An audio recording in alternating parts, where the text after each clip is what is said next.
You know, when I'm with some people who I Yeah. can trust in saying such things, I say, I don't pray Yeah. Yeah. in the way that you would define prayer.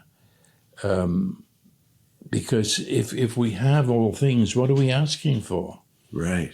And of course, with many of our friends, Most of us think petitionary. yeah, absolutely. Yeah. That's prayer is a petition. Yeah. And many of our friends feel that if they can convince the Father that they really want this, Come on. and so they're moaning and they're Yeah. groaning, and it's an agony, and there's that expression that is used, which is not in the New Testament or in the entire Bible, that we're praying through, and we're, you know, I don't know really, well, I know what they think they mean, Yeah. but it's praying through what? Right.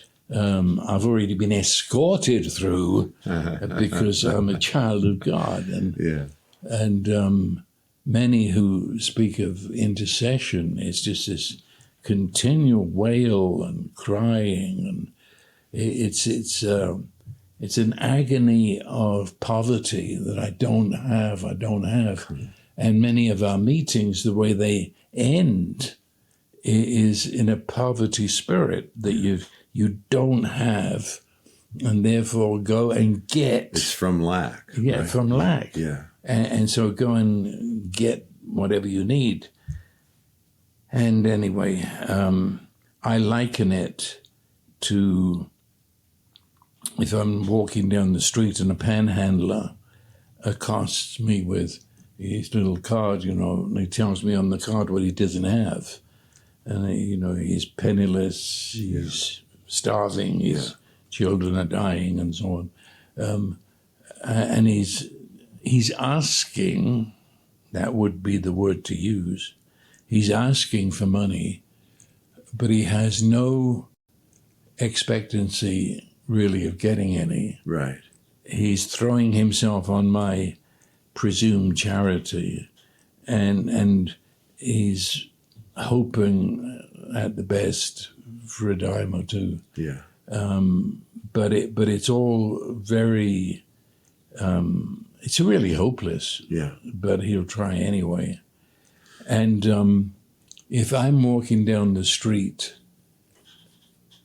and I go into the bank, I go in walking very erect.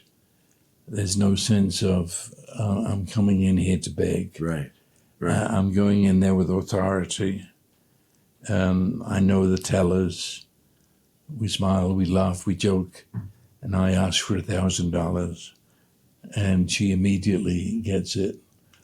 Okay, we've used the same word twice. Right.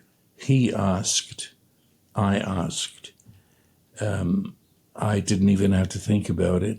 It was already there. Exactly, and it was already there because it was mine. Yeah. It had my name on it, and therefore I could make a draw on what was mine. Yeah. And do so with authority that didn't even have to think about it. Yeah.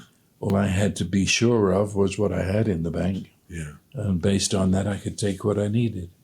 And that, I think, is the crux of what we're talking about. Yeah. Am I asking a sort of charity from God?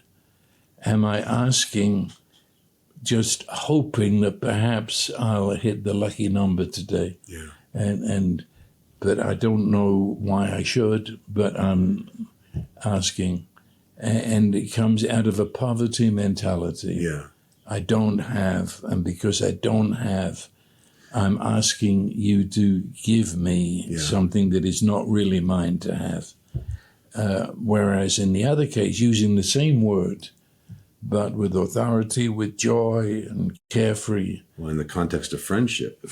Yes. I'm asking, and immediately, without question, receiving, because it was already mine. Yes. And I now, as I said, drawing upon it. And I think that's, I think, at least part of what we've got to get straight. I had a friend, Damon Thompson, who said that, and it calls back to where we started, that salvation doesn't it starts at forgiveness, if you will. But he said it'd be like if you owed $1 million and someone gave you $101 million. He said you'd be grateful for the million, but and you'd be forgiven your debt. But the reality is you'd be thrilled that we're now living in the surplus of $100 million. Yeah. And you're living from that place.